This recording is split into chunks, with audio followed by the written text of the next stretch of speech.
Abu Dhabi jail के अंदर 15 फरवरी सन 2025 को कोर्ट का कैप्टन जाता है। कोर्ट का कैप्टन जो होता है वो महिला सेल में जाता है, यानी कि जहाँ पर महिलाएं कैदी थी वहाँ पर जाता है। और वहाँ पर जाने के बाद शहजादी से जाकर कहता है कि ये तुम्हारा आखिरी दिन हो सकता है, तुम्हें अब कभी भी फांसी दी जा सकती है, क्या तुम्हारी कोई आखिरी ख्वाहिश है। अब जब ये बात शहजादी सुनती है तो शहजादी के दिमाग में सिर्फ अपने अम्मी अब्बू का ख्याल आता है। वो कहती है कि साहब, अगर आप कुछ कर सकते हैं मेरे लिए तो मुझे एक फ़ोन दे दीजिए, मैं अपने मम्मी पापा से बात करना चाहती हूँ। तो जो होता है उसे फ़ोन देते हैं। फ़ोन देने के बाद कहते हैं कि तुम्हारे पास कुछ ही मिनट है बात करने के लिए। फ़ोन के बाद जब वो लेती है तो अपनी अम्मी अब्बू से बात करती है। बात करने के बाद वो कहती है कि अम्मी अब्बू आप कैसे हैं। उसके अम्मी अब्बू जो होते हैं उधर से कहते हैं कि बेटा हम ठीक है। वो कहती है कि अम्मी अब्बू अपना जो केस है फायर की थी वो वापस ले लीजिए, और वकील को भी कुछ मत दीजिए, पैसे वैसे मत दीजिए, वकील से भी कहिएगा कि हम अब केस नहीं लड़ रहे हैं और अब आप भी सुकून से रहिए। उसके अम्मी अब्बू जब ये बात सुनते हैं तो वे कहते हैं कि बेटा क्या बात हुई। इधर से जो शहजादी होती है वो कहती है कि अम्मी अब्बू ये मेरी लास्ट कॉल हो सकती है, शायद इसके बाद मैं कोई कॉल ना कर पाऊँ, शायद इसके बाद मुझे कभी भी अब फांसी दी जा सकती है, शायद मुझे कल ही फांसी दी जा सकती है। जब ये सारी बातें उसके अम्मी अब्बू सुनते हैं तो उसके अम्मी अब्बू जो होते हुए रोए रोए जा रहे थे, लेकिन इधर शहजादी जो होती है वो कह रही थी कि अम्मी अब्बू आप रोइए मत, आराम से रहना, सुकून से रहना, प्लीज़ आप रोइए मत। लेकिन जब जिनकी एक लौती बेटी को फांसी हो रही है उसकी आंखों से आखिरकार आंसू रुक तो रुक कैसे सकते हैं। इस घटना को सुनाते हुए मेरे रोंगटे खड़े हो रहे हैं, ना जाने क्यों। इधर उसके अम्मी अब्बू जो होते हैं शहजादी के, वे रोए रोए जा रहे थे और कह रहे थे कि बेटा ऐसा कुछ नहीं होगा। लेकिन शहजादी जो थी वो, उसके जो अल्फाज थे, जिसकी उसकी आवाज़ थी वो बहुत ही कठिन थी, उसकी आवाज़ में बहुत दर्द था। इधर तो कोर्ट का कैप्टन होता है वो उससे फ़ोन ले लेता है। फ़ोन लेने के बाद उससे कहा जाता है कि अब तुम्हें कभी भी फांसी दी जा सकती है। आखिरकार शहजादी को फांसी क्यों दी जा रही थी, आखिरकार शहजादी का क्या कसूर था, और वो आबू धाबी में क्या कर रही थी, और उसके अम्मी अब्बू कुछ क्यों नहीं कर पा रहे थे, जानने के लिए बने रहिए इस घटना के साथ। चलिए तो बिना देरी के इस घटना को शुरू करते हैं। नमस्कार, आदाब, सत श्री अकाल, हर हर महादेव। मेरा नाम रूप है और आज की ये घटना कहाँ से शुरू होती है हम ये बताएंगे। ये घटना जो शुरू होती है उत्तर प्रदेश के बांदा, और उसी के अंतर्गत एक थाना आता है मटोंद, और इसी के अंतर्गत एक गांव आता है गुरैया मुड़ी। और यहीं के रहने वाले साबिर खान के घर में ही शहजादी का जन्म होता है। शहजादी जो थी वो छोटी सी ऐसी थी जो अपने मम्मी पापा का बहुत ख्याल रखती थी। एक दिन की बात है जब वो 8 साल की हो जाती है। जब 8 साल की हो जाती है तो उसकी मम्मी जो थी रसोई में थी, और रसोई में वो काम कर रही थी। तभी बाहर पानी उबल रहा था, तो अपनी मम्मी को जोर जोर से चीख चीख कर वो बुला रही थी और कह रही थी कि मम्मी आप ये बता दें कि मुझे इस पानी का क्या करना है, मैं इस पानी का क्या करूँ, इसमें बहुत तेज़ तेज़ उबाल आ रहे हैं। उसकी अम्मी जो होती है वो ये बात सुन नहीं पाती है। वो जो शहजादी होती है वो उस पानी को खुद ही उतारने की कोशिश करती है। जब खुद उतारने की कोशिश करती है तब इसके हाथ से वो पतीला छूट जाता है। जब पतीला छूट जाता है तो पतीला का जो पानी होता है वो उसके मुंह पर डल जाता है। जब मुंह पर डल जाता है तो ये सारी, जब उसकी चीख पुकार सुनकर आस पड़ोस के जो लोग होते हैं वे भी आ जाते हैं। उसकी अम्मी भी भागी हुई आती है और वे जल्द से जल्द उसे हॉस्पिटल ले जाते हैं। हॉस्पिटल ले जाने के बाद उसका इलाज करवाया जाता है, लेकिन उसका इलाज ऐसे नहीं करवाया जाता जैसा उसको होने चाहिए था। ये साबिर खान जो होता है बहुत ही गरीब फैमिली से होता है, यानी कि बहुत ही पूर होता है। इसके पास इतने पैसे नहीं होते जिससे अपनी बेटी का अच्छा सा इलाज करवा पाए। इसलिए जो शहजादी होती है उसके मुंह पर जो निशान होते हैं वे होते रहते हैं, वे कभी ख़त्म नहीं होते। वो जितनी बड़ी होती जाती है उसके निशान जो होते हैं मुँह पे ही रह जाते हैं। अब जैसे ही दिन पे दिन बड़ी हो रही थी, निशान जो थे और भी बढ़ रहे थे। अब उम्र हो जाती है उसकी शादी के लायक। अब जो शादी के लायक उसकी उम्र हो जाती है तो उसके जो पिता होते हैं उन्हें चिंता सताने लगती है कि मुझे अब अपनी बेटी की शादी कर लेनी चाहिए। तभी भी अपनी बेटी के लिए रिश्ते देखते हैं। जब रिश्ते देखने उनके घर आते थे लड़के वाले, तब उन्हें लड़के वाले उनकी लड़की को देखते थे, शहजादी को, तो वे इनकार कर देते और इनकार कर देने के बाद वो वापस चले जाते थे। शहजादी को बहुत दुख होता था कि उसका चेहरा कितना ख़राब हो गया है, उसके लिए अब कोई रिश्ता लेकर नहीं आता और ना ही उसे कोई पसंद करता है, और ना ही उसके ज़्यादातर दोस्त बने हुए थे, ना ही उससे कोई दोस्ती करना पसंद करता था। अब शहजादी जैसे ही बड़ी हो रही थी, बड़ी होते होते वो एक संस्था से जुड़ जाती है।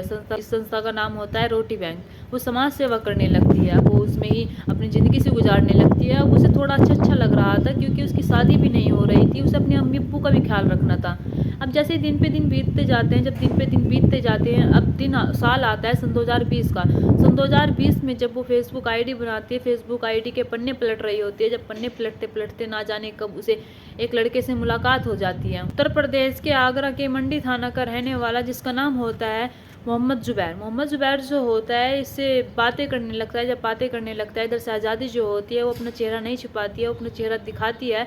और दिखाने के बाद जब वो मोहम्मद ज़ुबैर उसका चेहरा देखता है तो वो कहता है कि अरे ये तुम्हारा मुंह कैसे हो गया। वो अपनी सारी आप बीती बताती है। आप बीती बताते बताते वो कहती है कि मेरे अम्मी अब्बू के पास इतने सारे पैसे नहीं थे कि वे मेरा अच्छे से इलाज करवा पाते, इसलिए मेरे चेहरे पर ही निशान रह गया। तो इधर मोहम्मद ज़ुबैर जो होता है वो कहता है कि ये तुम्हारा जो चेहरा है वो ठीक हो सकता है, तुम बहुत अच्छे से हो सकती हो अगर तुम अपना इलाज करवाओ। वो अपनी सब सारी परिस्थिति बताती है। तो मोहम्मद ज़ुबैर जो होता है वो कहता है कि कोई बात नहीं, तुम दिखने में बहुत खूबसूरत हो, बेहद सुंदर हो, तुम बहुत जल्द ठीक हो जाओगी, तुम देख लेना। अब जैसे उनके बीच बातें होती हैं, बातें होने के बाद उनके बीच में नंबर आदान प्रदान होते हैं। आदान प्रदान होने के बाद वे बातें क्या करते थे, बातें करने के बाद ये मोहम्मद ज़ुबैर जो होता है, इसके जो फूफा फूफी होते हैं वे यूनाइटेड अरब धाबी में रहते हैं। वे प्रोफेसर होते हैं पेशे से, और उनका नाम जो होता है फैज़िया होता है। प्रोफेसर का होता है फैज़ और उनकी पत्नी का होता है फैज़िया। अब वे एक दिन उसके पास फ़ोन करते हैं। फ़ोन करने के बाद वे कहते हैं कि हमें एक मेड की ज़रूरत है जो हमारे घर में काम कर सके और हमारे यहाँ पर रह सके। हमें बाहर जाना पड़ता है और हमारे जाने के बाद मतलब कि नौकरी पे जाते हैं, वो हमारे घर का सारा काम संभाल सकें। अब इधर मोहम्मद ज़ुबैर जो होता है उससे ख्याल आता है उसका शहजादी का। अब वो शहजादी को फ़ोन करता है और शहजादी को फ़ोन करने के बाद कहता है कि क्या तुम नौकरी करना चाहोगी, तुम नौकरी करो और तुम पैसे कमाओ और अपना चेहरा ठीक करवाओ, क्योंकि तुम्हारा चेहरा ठीक हो सकता है। अब तुम्हारा चेहरा जो है दिखने में बेहद खूबसूरत नहीं है, लेकिन जब तुम अपनी दवाई करवाओगी, इलाज करवाओगी, तो दिखने में बेहद खूबसूरत हो सकता है।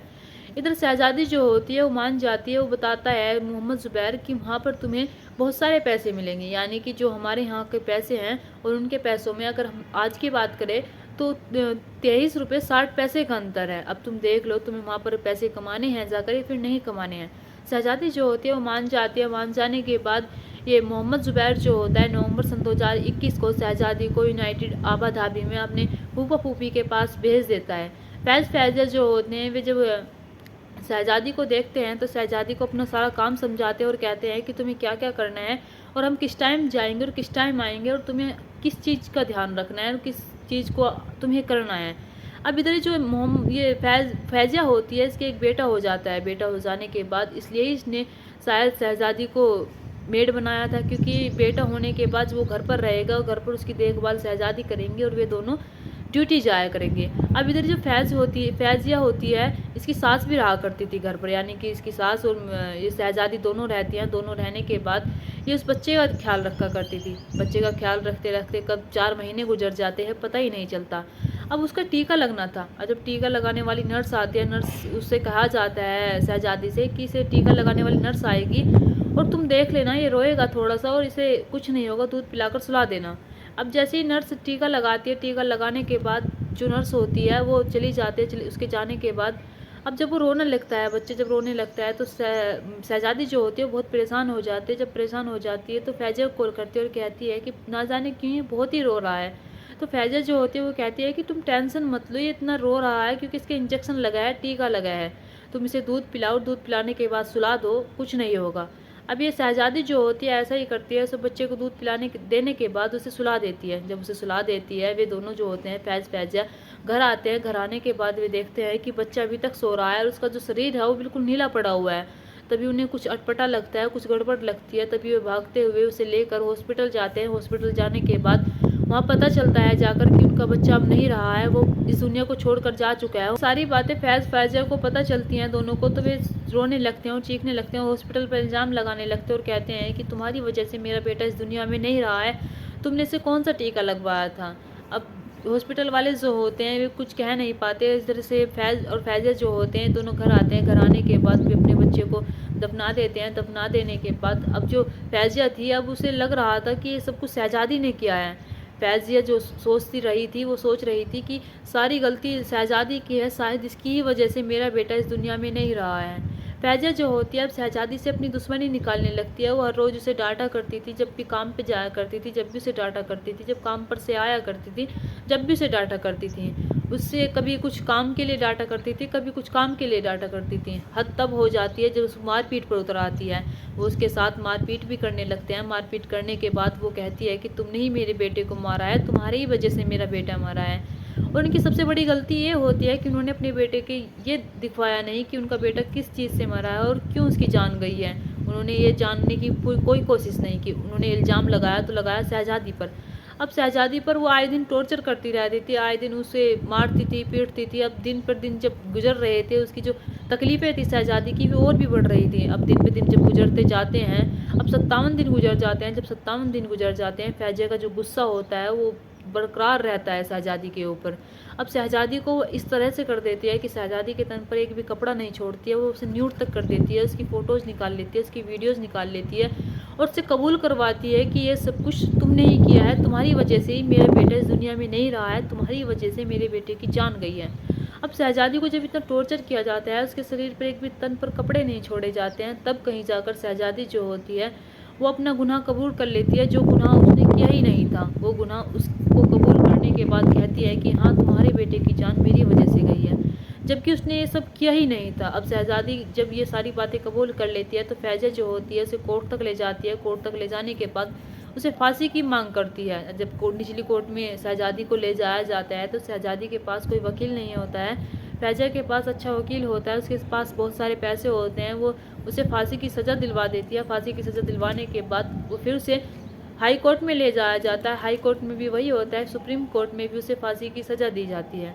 अब जब शहज़ादी को फांसी की सज़ा दे दी जाती है तब कहीं जाकर फैज़ा जो होती है वो सुकून से रहती है और सोचती है कि अब शहज़ादी को फांसी हो जाएगी और मेरे बेटे की जो जान है, जो मेरे बेटे की जान गई थी उसकी वजह से अब मैं बिल्कुल आराम से रहूँगी।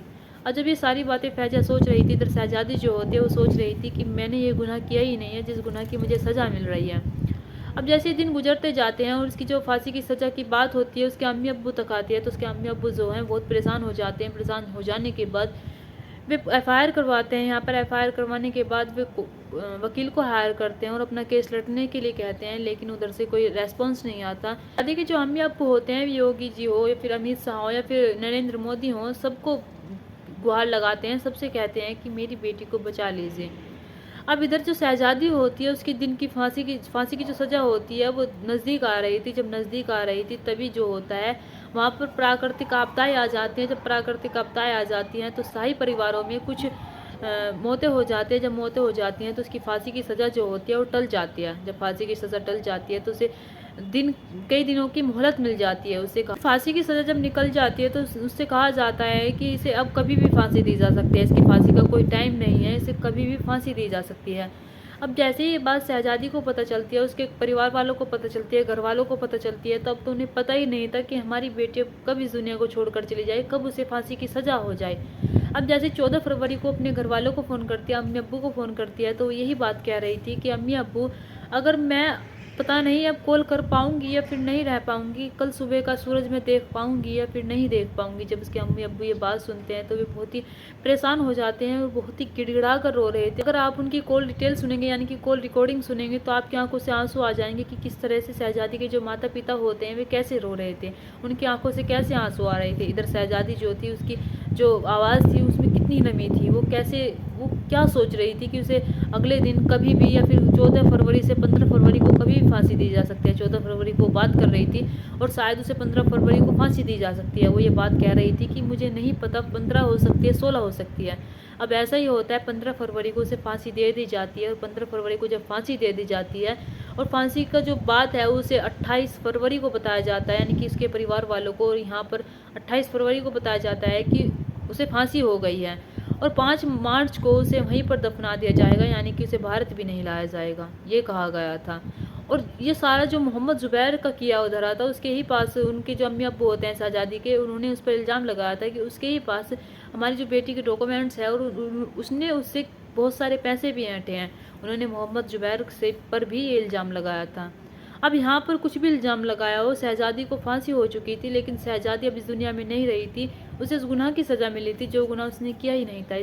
दोस्तों, इस घटना को सुनाने का मकसद मेरा आपका दिल दुखाना नहीं था, आपको परेशान करना नहीं था, आपको घटना के बारे में बताना था और आपको सचेत करना था। आप अपने परिवार के साथ खुश रहिए। नमस्कार।